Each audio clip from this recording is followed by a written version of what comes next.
Bom dia, então. Muito obrigado pela presença de todos aqui. Nós estamos com 500 inscritos quase no nosso sistema e também aos e-mails que foram enviados a mim, então eu já aproveito para me apresentar. Eu sou Marcílio Alves, da Escola Politécnica, sou o suplente dos representantes dos professores associados junto ao CO.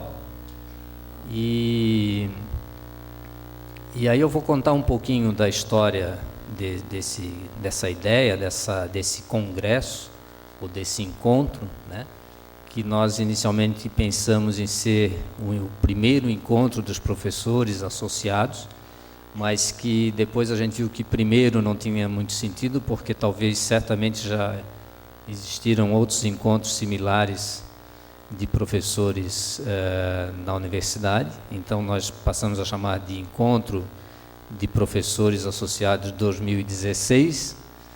Depois também retiramos a palavra associados, porque teve uma manifestação assim bastante importante dos representantes dos professores doutores no CO, via professor Zé Renato, que está aqui na mesa, e do professor Oswaldo Bafa, representante dos titulares, para ampliar esse congresso, para que fosse, então, um encontro de todos os docentes da Universidade de São Paulo, versão 2016.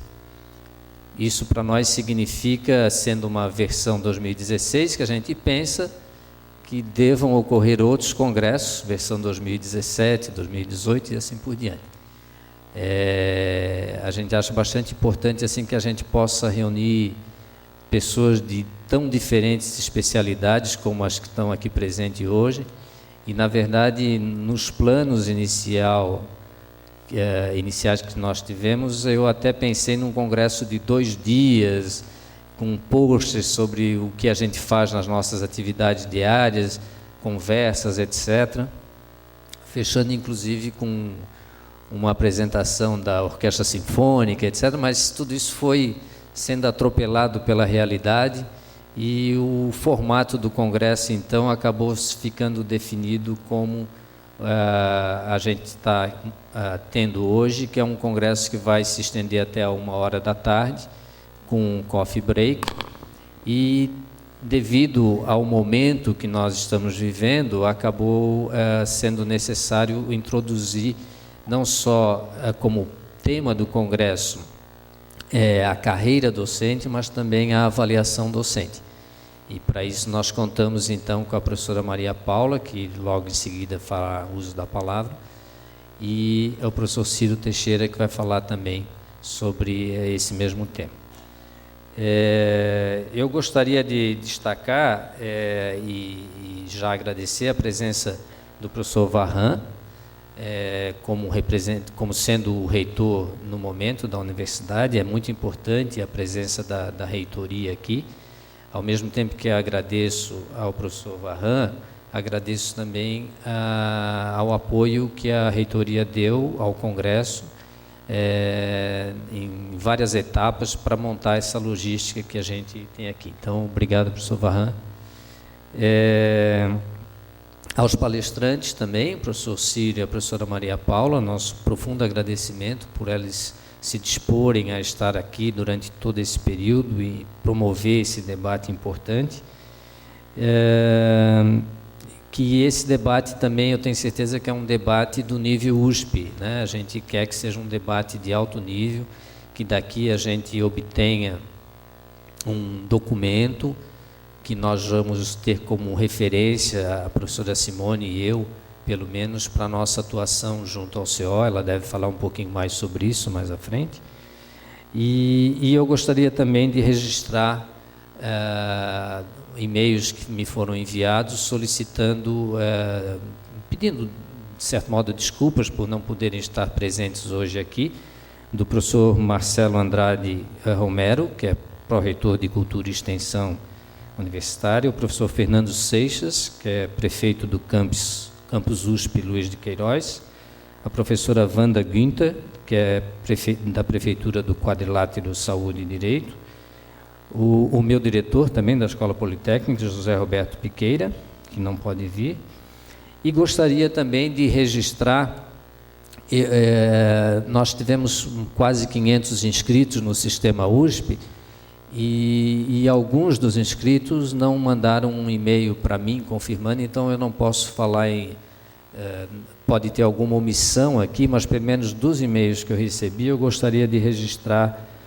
que devemos ter hoje aqui conosco a presença também do professor Antônio Carlos Hernandes, que é pró-reitor de graduação, professor José Eduardo Krieger, que é pró-reitor de pesquisa, professor Inácio Poveda Velasco, que é secretário-geral, o professor Valdir Antônio Jorge, que é superintendente da assistência social, a professora Nelly Terry, que é vice-diretora da Escola de Artes, Ciências e Humanidades, professora Maria Amélia Oliveira, que é diretora da Escola de Enfermagem, professora Maria Bellini, vice-diretora, professor Marcos Tavares, diretor do Museu de Zoologia, professor Alexandre Carvalho, diretor do Instituto de Ciências Matemáticas de São Carlos, professora doutora Sandra Nitrini, diretora do Instituto de Estudos Brasileiros, professor Tito Bonagamba, diretor do Instituto de Física de São Carlos, professor Durval, vice-diretor da Escola Superior de Agricultura da Exalc, professor Vitor Wunsch, diretor da Faculdade de Saúde Pública, professor José Vizintim, diretor da Faculdade de Medicina Veterinária e Zootecnia, professora Vânia Carvalho, vice-diretora do Museu Paulista em exercício, professora Maria Cristina Bruno, diretora do Museu de Arqueologia e Etnologia, e também registro a presença do professor Francisco Miraglia, na qualidade de ex-presidente da ADUSP. Então, é isso que eu gostaria de falar para vocês e me congratular com todos vocês que a gente conseguiu reunir vários docentes de várias categorias, é uma coisa bastante importante para a gente e que nos dá bastante satisfação. E eu vou passar então a palavra para a professora Simone Rage, que é a representante dos professores associados no CO da USP. Simone. Bom dia, como o professor Marcílio colocou, eu sou a Simone Rage. Minha unidade de base é a Faculdade de Odontologia de Bauru, sou do interior, né? E já faz 2 anos que eu represento os professores associados no CO. Nos 2 primeiros anos, nós trabalhamos com os antigos delegados, procurando informar esses delegados e as suas respectivas unidades dos assuntos que estavam acontecendo no Conselho Universitário e também procurando obter informações, opiniões, para que eu pudesse fazer uma representação mais aberta, mais democrática, porque é uma responsabilidade muito grande. Você mesmo sendo um voto, em princípio eu tenho o papel de representar uma gama enorme de pessoas.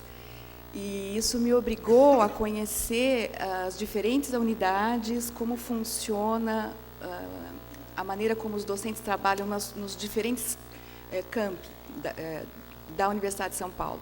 Então, assim, teve o lado bom, porque era fácil você representar quando você representa o seu curso, a sua unidade. Quando você passa a ter um compromisso com os docentes da Universidade de São Paulo, isso te obriga a conhecer a grande diversidade que a gente tem. E é por isso que nós estamos aqui hoje. Discutir as coisas nas nossas unidades tem um caminho.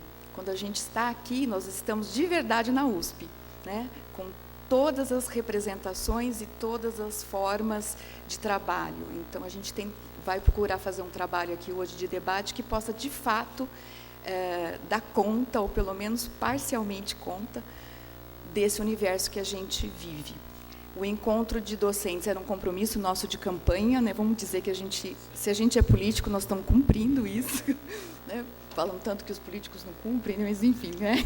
Então, a gente está cumprindo esse compromisso de fazer esse encontro e o prazer de poder dividir agora esse trabalho com o professor Bafa, professor José Renato, eles também estão no CO desde 2014 e a gente vem se esforçando muito para fazer uma representação que esteja à altura de vocês. Então, a ideia do trabalho de hoje é poder devolver esse compromisso e essa responsabilidade que vocês nos deram.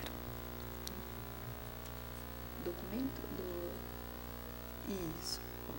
Apesar de não ser unânime ainda, né, essa questão do documento, a nossa intenção aqui é formular um documento para ser encaminhado ao Conselho Universitário. As ideias, a gente tem até uma preocupação de como nós vamos conduzir, nós já temos um plano para a condução dessa discussão, mas é claro que ele está aberto, e a ideia, no final, é organizar um documento que a gente possa estar, então, encaminhando de forma escrita, né? Fica bem melhor se fica um documento escrito. Enfim, então, vamos ver como é que as coisas vão correndo, mas, em princípio, existe, sim, esse plano em termos de documento. Certo? Obrigada.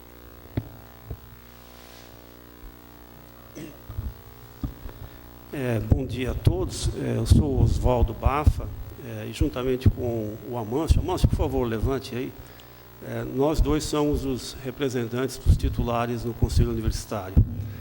E, como a Simone e o Marcílio já colocaram, eu gostaria de sublinhar essa inovação que a gente está tendo aqui hoje. Eu não diria que nunca antes nessa universidade, mas eu não me lembro de, no passado, ter visto um encontro como esse, em que as 3 categorias do Conselho Universitário, juntamente com as autoridades que estão fazendo uma proposta e a associação de docentes, se reunissem no mesmo espaço para discutir um tema de tamanha importância.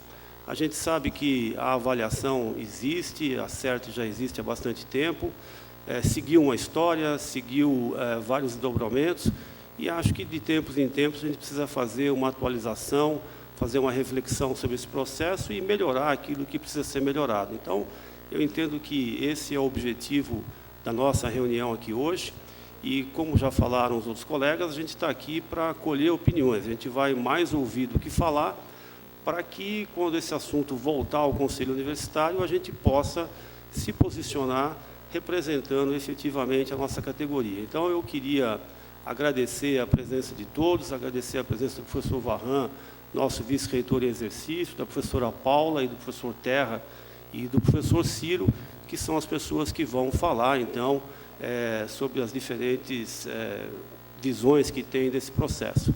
Então, para economizar tempo, eu fico por aqui. Muito obrigado a todos.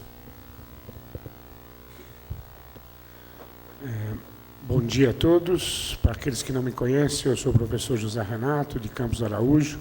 Sou representante no CO dos professores doutores, a maior categoria, por volta de 3 mil colegas. Eu sei que uma pessoa só para representar 3 mil pessoas, ainda mais sendo docentes da USP, é um pouco enxuto demais, mas, sem dúvida nenhuma, eu só queria reforçar o que os colegas associados e titulares acabaram de dizer, da importância desse evento, da importância de estarmos aqui para discutir uma questão que é fundamental, uma proposta que a reitoria vem fazendo no sentido de reestruturação da carreira docente, criação de novas regras para avaliação. Eu acho, como eu falei em outros lugares, falei no meu blog, falei na Assembleia da DUSP, acho muito importante a participação de todos os docentes nesse sentido. Eu queria agradecer à reitoria por ter dado apoio a esse evento, agradecer aos colegas por a gente conseguir fazer essa articulação de estar fazendo esse evento aqui. E eu acho muito importante que nós aqui tenhamos a possibilidade de debater para que nós, representantes, no momento da votação, que agora foi anunciado para agosto, pelo último vídeo disponibilizado, acho que quinta ou sexta-feira passada, pelo professor Zago, que é uma novidade, quer dizer, estava previsto para a votação dos 2 documentos que circularam amplamente na comunidade, que é o Estatuto Docente e o Estatuto da CPA, da nova CPA. Então, estava anunciado para votação dia 28 de junho e agora foi anunciado pelo professor Zago a votação em agosto. Eu acho louvável que tenhamos mais tempo para fazer essa discussão, dada a importância do tema e a importância do nosso voto no momento da deliberação. Obviamente que nós 3, um colegiado de 120 e poucos conselheiros, nosso peso é bastante diminuto, mas, sem dúvida nenhuma, levar uma posição daqui ou levar uma posição de cada categoria é bastante significativo e importante. Quero agradecer, não quero me alongar na fala, e depois da fala dos convidados, a gente vai fazer um debate, e aí sim é o momento que a gente quer mais usufruir desse nosso encontro. Tá bom? Muito obrigado. Bem, bom dia a todos, a todas. De fato, vivemos um momento histórico, e eu quero parabenizar a representação dos nossos docentes no Conselho Universitário, uma representação, como o professor Terra me alertou bem, uma representação que hoje é uma representação bastante forte, porque cada um de vocês teve uma votação expressiva, graças ao voto eletrônico, foi possível que vocês tivessem, de fato, essa representatividade tão ansiada, tão desejada dos nossos representantes no Conselho Universitário. Então, parabéns, eu acho que vocês tomaram uma iniciativa muito importante, e vocês, de fato, são representativos, porque cada um de vocês teve mais de 50% dos votos dos docentes de cada categoria. E vocês não precisam agradecer à reitoria, porque esse é um papel da reitoria de apoiar as iniciativas em prol da melhoria da universidade. E, certamente, a atualização da carreira docente e da avaliação, de maneira geral, mas particularmente da avaliação docente, contribuirá para a melhoria da universidade. Contribuindo para a melhoria da universidade, contribuirá para a melhoria do nosso relacionamento interno.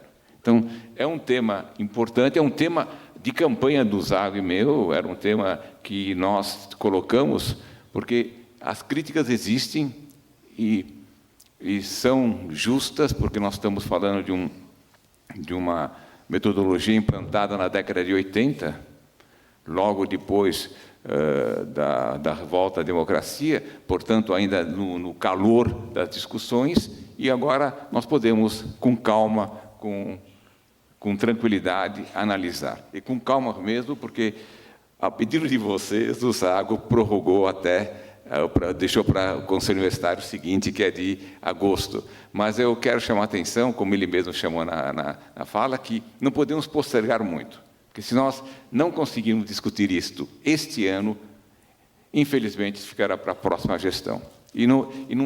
Já não podemos mais postergar. A ansiedade é muito grande. Eu só quero chamar a atenção a uns 5 pontos que naquele vídeo foi destacado e que são as diretrizes que nós não podemos perder.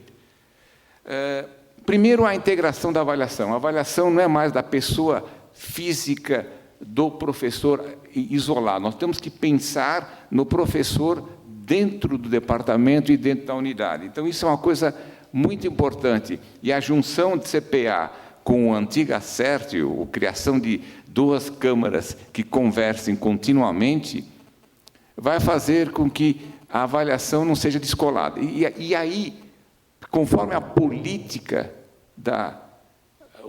do departamento ou da unidade, você pode ter critérios, diretrizes diferenciados de docente para docente. Outra coisa é realmente solicitar ao docente, voltando à avaliação exclusivamente docente, que ele faça um projeto acadêmico, um projeto de carreira, e não mais um projeto de pesquisa. Portanto, a avaliação vai ser feita através de um projeto acadêmico, um projeto de carreira que o docente fez, de comum acordo com o seu departamento, a sua unidade. A simplificação, lógico que parar de ter várias avaliações simultâneas, preparar relatórios, apresentar coisas para comissões diferentes, isso tudo é um desgaste desnecessário. O processo, pouco a pouco, ser transferido aos departamentos, e aí o departamento começar a se responsabilizar cada vez mais, e para isso as diretrizes têm que ser muito bem colocadas. Voltou, né? As diretrizes têm que ser muito bem colocadas, as metas têm que ser bem esclarecidas e bem definidas. Em resumo, tem que ter regras muito claras para isso, e o nosso Conselho Maior, o Conselho Universitário, ser responsável para a definição dos parâmetros de qualidade, o que se considera como qualidade da nossa universidade, que deve ser suficientemente amplo para poder enquadrar docentes com perfis diferentes. Então, estamos vivendo um momento histórico, e a presença e o apoio da reitoria é óbvio que tem que ser dado para que essas discussões sejam mais amplas possíveis e que nós consigamos chegar em agosto com propostas mais, não digo unânimes, mas com propostas mais aceitas e mais conciliadoras possíveis. Então, parabéns aos senhores e à senhora, temos uma única representante nesse corpo, os senhores e a senhora, e eu espero que a discussão de hoje seja uma primeira etapa, agora nós temos um prazo maior, e eu tenho certeza que vamos atingir o que vocês estão pretendendo, um documento, uma posição, um posicionamento dos representantes discentes. Parabéns.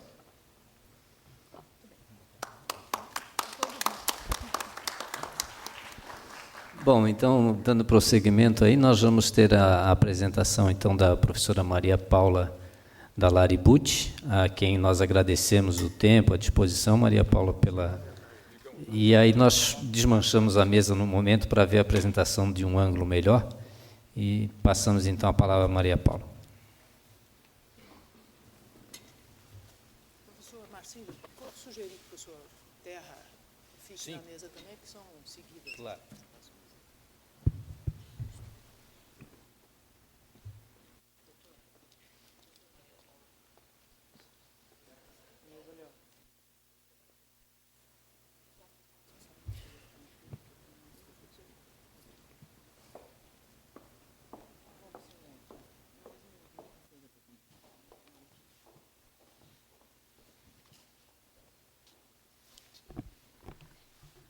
Bom, muito bom dia, professoras, professores, todos presentes aqui. Cumprimento o nosso vice-reitor, professor Varran.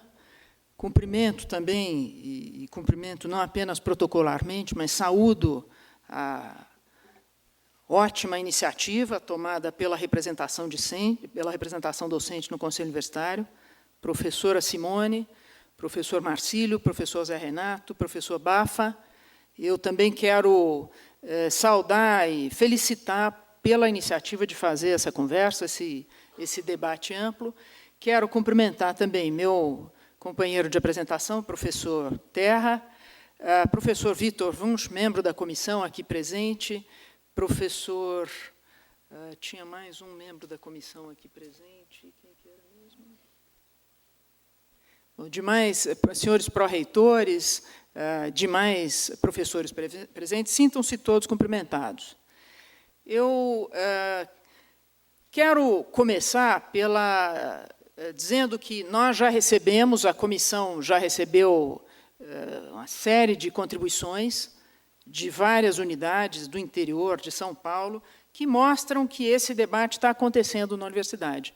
E as contribuições são num espectro muito largo, vão desde questionamento a concepções, ao que está por trás do trabalho, até recomendações de redação pontuais pelo corpo de todos os documentos. O que nos mostra que o debate está vivo, que há interesse pela presença na matéria, e que, de fato, é um assunto que a comunidade está abraçando como um assunto para ser construído. E eu acho, então, que o papel desse debate, esse de hoje, e amanhã o debate que vai acontecer em Ribeirão Preto, é muito importante no sentido de trazer de viva voz, seja os anseios, as críticas da comunidade, seja o esclarecimento daquilo que, na opinião da comissão, é o que estrutura o projeto. Então, a minha fala, e nós dividimos propositalmente a fala em premissas que eu vou explicitar, porque são premissas que não estão contidas, não foram veiculadas no documento, e depois as premissas de construção da proposta que foi apresentada. Isso é importante porque houve uma opção lá atrás, esse assunto, alguns devem se lembrar, que ele começou a ser ventilado no final do ano passado, no começo desse ano. Houve uma primeira conversa com os dirigentes, em que foi apresentada uma estrutura conceitual do que seria essa proposta. E houve até a aspiração, a demanda de vários professores e de várias unidades de fazer a discussão em cima daquele texto. E eu, particularmente, achei que seria mais produtivo fazer a discussão em cima da proposta já mais concreta. Em primeiro, porque as pessoas têm mais confiança daquilo que vai sair. Às vezes, a distância entre uma proposta conceitual e o texto normativo é muito grande. E isso pode gerar frustrações, etc. Então, a ideia de ter o texto normativo é porque nós estamos o mais próximo possível da versão concreta que vai ser submetida à deliberação pelos colegiados competentes. Eu noto, e pude notar nas rodadas de discussões que já foram feitas com a CERT, com o GT Carreira, com a CAA, que são textos nem sempre compreensíveis. Tem coisas que, para nós, da área jurídica, são óbvias, e, para o leitor, não são óbvias. Eu pude perceber isso, então, eu acho que esse é um aspecto importante que nós vamos ter oportunidade de discutir agora, muito provavelmente nas perguntas. Eu acho que, e a gente pode perceber do que veio. Em primeiro, que a proposta precisa, de fato, de aprimoramentos, e eu acho que ela foi apresentada à consulta pública nesse espírito. Ela precisa de aprimoramentos. Alguns aprimoramentos são muito evidentes nas sugestões que vieram. Eu quero dizer que elas estão sendo trabalhadas no sentido de incorporar o máximo possível tudo aquilo que ficou duvidoso para o leitor. Nós devemos respeitar essa dúvida, devemos respeitar essa crítica e tentar incorporar. E há uns tantos pontos que merecem uma reflexão em termos da concepção do documento. Mas eu queria, então, fazer a apresentação do contexto, em que o contexto, vamos dizer assim, o contexto jurídico-institucional em que essa proposta, e que eu vou sumariar na nova CPA, porque o que está no Estatuto do Docente é muito guiado pela necessidade, pela conveniência de fazer essa inflexão, dando à avaliação a centralidade que é esperada dela. Nós ouvimos, e até com uma certa surpresa, a ideia de que a CERT faz procedimentos melhores, e que isso acho que pode não estar descartado. Se a comunidade entender que os procedimentos da CERT são melhores, é algo a ser considerado. De qualquer maneira, a proposta parte da premissa de que a CERT fazia ou faz um tipo de avaliação muito focada no que era a tônica do momento em que ela foi criada, que era o momento de estabelecimento e consolidação, especialmente do RDDP. Era o momento de consolidação do professor profissional. Não era mais um professor que tinha a docência como uma de suas atividades, mas o professor que se dedicava integralmente à docência. Então, muito daquilo muito daquela estrutura é focada naquele momento. Esse aspecto está consolidado, a proposta parte dessa consolidação, ela ajusta alguns pontos que são, talvez, de difícil entendimento, ou têm gerado problemas de aplicação, mas o aspecto mais importante é alinhar o tratamento do docente, a vida, a partir de alguns destaques que já foram feitos pelo professor Varran. Em especial, a ideia de que o docente tem um projeto acadêmico que vai orientando toda a sua vida. E esse projeto guarda harmonia com o projeto do departamento, com o projeto da unidade. Um aspecto que vem sendo trazido e que eu acho que a proposta erra ao não deixar claro o suficiente, é que a ideia é incorporar, nós estamos falando de uma cultura de avaliação, e, portanto, é incorporar a cultura de avaliação que a USP já tem. Não é a tábula rasa, não é começar um processo do zero, muito ao contrário. A ideia da proposta é incorporar várias coisas que fazem parte do universo da avaliação da USP. Por exemplo, que a avaliação deve contemplar as áreas. Isso não está escrito na proposta, e eu acho que é uma falha, e foi bem detectada pelas críticas que vieram. Deve ser explicitado que as áreas devem estar adequadamente contempladas em todos os órgãos e todas as instâncias de avaliação. São alguns exemplos, e depois, ao longo da manhã, nós podemos tratar mais deles. Bom, quais são as premissas da avaliação? Que é interessante começar por elas. A primeira coisa importante de dizer é que estruturas de avaliação não se confundem com processos de avaliação. E eu acho que isso pode estar acontecendo na expectativa de algumas pessoas. O que a comissão fez, o que os documentos propõem, não é fazer a avaliação. E daí não faria sentido que essa proposta fizesse um diagnóstico. Quem terá que fazer um diagnóstico do que acontece na USP, quais serão os rumos da avaliação, é a instância, é a estrutura, ou são as estruturas que tiverem a incumbência de fazer isso. O que essa proposta está fazendo é criar as estruturas de avaliação. Então, nós precisamos saber se essa estrutura está adequada para fazer, sim, aí os diagnósticos, os critérios, os quesitos, as dinâmicas, isso tudo se seguirá ao momento de criação das estruturas. Uma segunda premissa importante, e vocês vão ver que isso não é isolado dessa proposta, isso expressa um contexto que acontece no Brasil e no mundo, é que as avaliações que orientam devem evoluir em paralelo com o objeto da avaliação. E daí a ideia de que a avaliação é realizada em ciclos é uma ideia consagrada assim, em vários âmbitos, vocês vão ver. Então, esse me parece que é um ponto que precisa de esclarecimento. Não acho que se possa confundir essa ideia com surpresa, até porque a cultura de avaliação não vive com surpresa, nem na USP, nem em lugar nenhum. A cultura de avaliação vive com a indicação de rumos, indicação de diretrizes e a realização, enfim, a organização do trabalho em função das diretrizes que tiverem sido pactuadas. Então, é disso que nós estamos falando. Uma terceira coisa, que é um desdobramento dessa terceira premissa, é que as estruturas de avaliação devem ser permanentes. Mas o sistema deve ser dinâmico, isso é, ele deve comportar atualização. Então, o fato de existir uma estrutura, nós estamos falando de uma universidade que tem 6.000 professores, 17.000 servidores, então nós estamos pensando em uma avaliação que precisa considerar essa escala muito ampla. Depois nós vamos ver que a integração de processos tem a ver com essa escala. Talvez cada pró-reitoria diga que a sua avaliação é boa, é suficiente. Talvez um departamento diga, não, aqui nós já fizemos nosso trabalho de avaliação, não precisamos de outra avaliação.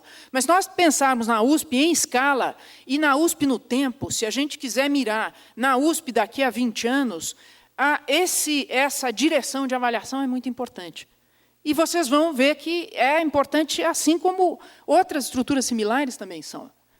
Por último, a avaliação acadêmica consagrada se realiza por pares. Então, a ideia de que tem uma estrutura vertical que vem de não sei onde e avalia as pessoas que estão num plano inferior, ela é completamente divorciada do que está contido na proposta. O que está contido na proposta é uma estrutura de avaliação e procedimentos de avaliação que guardam muita similaridade com o que se faz nas avaliações acadêmicas por aí afora, né? Avaliações de projeto de pesquisa, avaliações da FAPESP, da CAPES, elas se valem de um certo procedimento, de um certo ethos, que está sendo inteiramente preservado pela proposta. Aliás, eu diria, essa proposta, que eu repito, trata de estruturas de avaliação, ela procura eliminar uma distância que existe nas estruturas atualmente existentes e o que é a avaliação mais consagrada e mais aceita. Então, eu acho que tem tudo esse processo, depois desses aprimoramentos, desses debates, para coincidir, corresponder com o que se espera de avaliação, com o que se vem fazendo, inclusive, fora do âmbito da USP. Quais são as referências fora do âmbito da USP que estão sendo usadas nesse processo? São 4. Mas talvez sejam mais, mas 4 são as mais presentes que a gente pode se lembrar de imediato. Primeiro, o modelo de avaliação da CAPES, que é um modelo que está sendo realizado há mais de 20 anos, e nós podemos ter nossas críticas e divergências, áreas aqui e ali, mas o fato é que não se duvida que é um sistema que tem contribuído muito para a qualificação dos programas de pós-graduação no país. E tem contribuído para ter um certo padrão da pós-graduação que colabora, enfim, para uma dinâmica no sentido de melhoria, não no sentido de regressão. Então, é um primeiro aspecto a ser considerado. O segundo modelo é o da Lei dos Sinais. Muitos não sabem, mas o Brasil aprovou, em 2004, uma lei que instituiu o Sistema Nacional de Avaliação da Educação Superior. Isso foi aprovado já no governo Lula, com o início da discussão no Ministério Cristóvão Buarque, aprovado quando era ministro Tarso Genro. E esse sistema da Lei dos Sinais já vem sendo aplicado com base no ENAD e depois no ciclo avaliativo, e está completando seu terceiro ciclo avaliativo. São ciclos de 3 anos e com avaliação de estudantes, de cursos e instituições. E ele nos ajuda a entender o problema da escala da avaliação. Os Sinais foi criado, e claro que, guardadas as proporções, ele tem por objetivo mirar na qualificação de um sistema grande ao longo do tempo. Então, é uma referência, e ela é uma referência que traz, inclusive, alguns conceitos que estão na nossa proposta. Por exemplo, o de protocolo de compromisso, uma figura que está expressamente prevista nessa lei, na Lei dos Sinais. Terceira referência inspiradora é a carreira docente nas universidades federais, que foi objeto de uma lei de 2012. Depois eu vou comentar rapidamente cada uma dessas, mas aqui é importante dizer que a avaliação docente ela está prevista já nessa legislação. Então, a USP não é uma jabuticaba, nem o que está sendo proposto aqui é muito distante do que está acontecendo no resto do Brasil. E, por fim, para a gente não ficar no universo do Brasil, eu quero lembrar que a conferência da Unesco, realizada em Paris em 2009, consagrou a avaliação como um aspecto, um elemento que deve estar conjugado com o acesso. A ampliação do acesso à educação superior deve estar combinada com a avaliação, e avaliação em vários planos. Então, esse esforço da USP é um esforço de se colocar em linha com o que há de contemporâneo no Brasil e fora do Brasil, em matéria de educação superior. Comentando um pouco algum desses pontos, a CAPES aprovou o formato que ela usa em 98, que é esse formato, e desse formato foram extraídos procedimentos que estão na Lei dos Sinais e procedimentos que estão sendo propostos agora. Por exemplo, a ideia de ciclo avaliativo. Essa ideia é uma ideia virtuosa, porque ela combina o aspecto dinâmico, a permanência da estrutura, o aspecto dinâmico da avaliação. Nós não vamos fazer a avaliação sempre com os mesmos quesitos. Eu quero lembrar, no caso da CAPES, para várias áreas, a ideia de publicação em revistas é uma coisa muito estabelecida, arroz com feijão, até surpreende por que eu estou perdendo tempo com isso. Porque na minha área, na área do direito, ainda está em implantação o sistema de revistas, as qualis, a classificação é uma coisa inicial. Então, faz sentido que seja por ciclos. Alguma coisa que a química, a biologia já fizeram há 20 anos, o direito está fazendo agora. Então, são ciclos, e os comitês de área vão fazendo essa atualização e vão estabelecendo patamares para se avançar. A mesma ideia está presente quando o sistema de avaliação nosso passa a falar em ciclo avaliativo. Esse ciclo avaliativo, no caso da CAPES, é baseado em instrumentos de avaliação que pactuam os quesitos, e esses quesitos é que orientam ao longo do ciclo seguinte o que vai ser examinado. Podemos ter crítica, os quesitos não são bons, uma série de coisas, tudo isso pode ser aprimorado. Mas parece que, como um sistema, para essa dimensão ampla, ele tem dado conta daquilo que é o seu objetivo. E uma outra ideia que também é incorporada aqui é a ideia de calendário de avaliação. Aqui, nós não estamos usando estritamente o que a CAPES usa por uma questão de escala. Eu acho que a figura mais próxima do ciclo avaliação seria aquilo que está contido na Lei dos Sinais. Não é o caso, eu não trouxe isso aqui para ler todo o slide, é só para dar notícia de que existe essa lei, de 2004, ela fala num processo nacional de avaliação, e ela descreve o que deve ser esse processo, ela fala da autoavaliação que deve ser criada pelas instituições. Então, na verdade, o que nós estamos fazendo é 12 anos depois da lei, implantando esse sistema de autoavaliação. Nós não podemos até dizer que a USP tem os seus mecanismos de avaliação, mas eles não compõem, é a percepção que parece se evidenciar, eles não compõem um todo de autoavaliação, eles compõem facetas de autoavaliação dos vários sistemas. E essa é uma das questões. Foi falado ao longo dessas primeiras discussões, eu não sei se nós temos 14 ou 17 sistemas de avaliação, da graduação, da pesquisa, e certamente eles devem continuar existindo. O que acontece é que eles são desintegrados, fragmentados, e um não alimenta o outro. Aliás, uma hipótese firme é que eles podem contribuir para uma concorrência involuntária entre as áreas. Aliás, isso é clássico, né? O professor diz, por que eu vou fazer extensão se o que está pontuando é a pesquisa, se o que está pontuando é a publicação?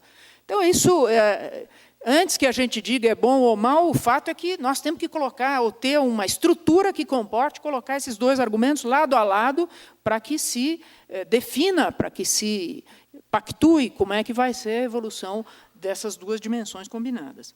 Então, o Sinais incorpora parte dessa sistemática da CAPES, mas no que diz respeito ao calendário da avaliação, ela faz uma coisa um pouco diferente. Os ciclos são de 3 anos e há uma lista de cursos que são avaliados no ano 1, uma lista no ano 2 e uma lista no ano 3. De tal maneira que a atividade de avaliação se distribui ao longo dos 3 anos. Não há aquele momento do fim do triênio ou do fim do quadriênio, quando todo mundo tem que correr para fazer a avaliação.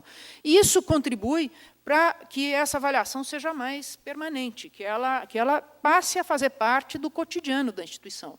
A instituição está toda ligada no processo de avaliação. Essa ideia está sendo incorporada na nossa proposta. Os Sinais, então, está completando o 3º ciclo, ele permite essa avaliação em escala, essa visão de conjunto, que é o que parece que está faltando na dimensão avaliativa da USP, a visão de conjunto. E, da lei dos Sinais, como eu disse, vieram outras ideias, como é o caso do protocolo de compromisso. O protocolo de compromisso é uma figura bastante interessante, porque ele dá corpo, ele traduz em procedimento concreto aquilo que é a ideia da avaliação com caráter de orientação. Porque, se a gente disser que a avaliação tem caráter de orientação, está muito bem, nós vamos sair daqui, vai ter consenso e muito bem. Se a gente fizer a pergunta seguinte, quer dizer, como é que eu dou caráter de orientação, aí nós vamos ter divergências em relação aos procedimentos. O protocolo de compromisso, conforme está na lei dos Sinais, ele é um avanço, na minha opinião, porque ele estabelece um procedimento concreto pelo qual se é possível pactuar aquilo que não correspondeu às expectativas quando o instrumento de avaliação foi fixado. Então, isso permite que você trate desigualmente situações desiguais. Quando você não tem esse procedimento, artificialmente se passa a tratar igualmente situações que são desiguais. Então, eu acho que esse protocolo procura sanar essa medida e, na minha opinião, com grande chance de ganho, como já vem ocorrendo nos Sinais. A avaliação prevista nas universidades federais é uma avaliação que está inteiramente ligada às progressões. Então, nesse sentido, a proposta que está contida no Estatuto Docente é harmônica com aquilo que está se fazendo fora. E ela, na minha opinião, ela simplifica o procedimento que estava previsto naquela regulamentação da progressão horizontal e ao mesmo tempo em que dá uma certa harmonia com o processo de avaliação. Vocês calibra as expectativas de departamentos, unidades e docentes, e a progressão